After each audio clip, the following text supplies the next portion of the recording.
Lord, that will not let me go. Good morning, church. It's been a while since I've done one of these videos, so I just wanted to do a short one real quick to give you some updates and requests for prayer on this Friday morning. The first has to do with an announcement. It's just Saturday morning, the men's study. These are things you already know about mostly. The men's study Saturday morning at 7:30 here in the fellowship hall. I haven't been able to make the last two, so really looking forward to being with the men, and we'd love for you to be a part of that, to have some more of the men of the church involved if you're able. The next thing is on Sunday morning.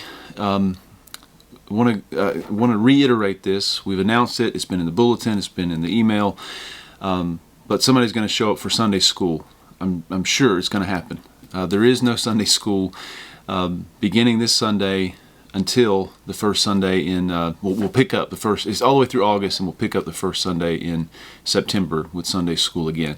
This will give us a bit of a break, especially a break for our teachers, our children's teachers who don't ever get a rotation or a break. So we'll see how this goes. If it's a nice break for everyone, we'll likely maintain this pattern, sort of more of a school schedule, taking a summer break. If not, we'll go back to year round.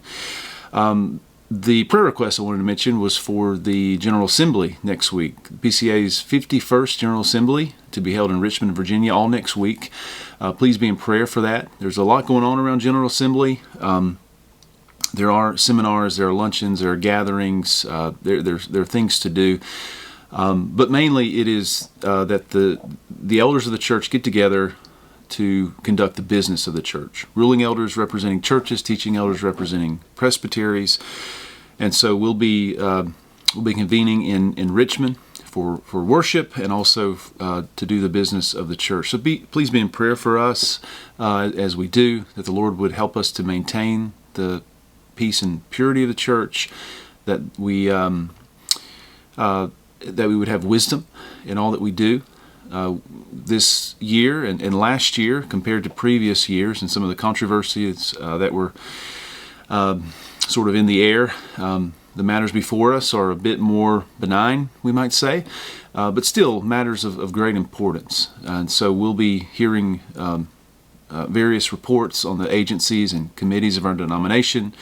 We'll be considering overtures that are sort of things that come up from a lesser court of the church, a session or a presbytery for the assembly to consider. A lot of times it has to do with changes, potential changes to our book of church order, and so we'll be considering those. Please be in prayer for us. With that, over the next 2 weeks, since this is going to be pretty busy, this Sunday and next Sunday, we'll be breaking from our Isaiah series. And we just finished a series in Philemon in the evening. So we're going to do a few Psalms, four of them actually, morning, evening over the next 2 weeks. The Psalms of Ascent, Psalms 120 to 134. We're not going to do all of them. You may remember evening worship back in 2020. We did all of them. We're going to revisit some of those over the next couple of weeks. So that's really all I have for you. Just wanted to provide those reminders and ask for prayer for GA next week. And Lord willing, we'll see you this Lord's Day.